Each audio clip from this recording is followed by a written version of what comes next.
Solía pensar que el progreso tenía que ser ruidoso, grandes victorias, grandes movimientos.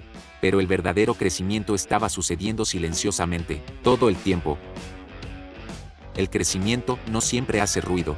A veces el progreso parece rutina, repetición, aburrimiento. Todos aman un momento de avance, pero el progreso real está en la rutina silenciosa antes.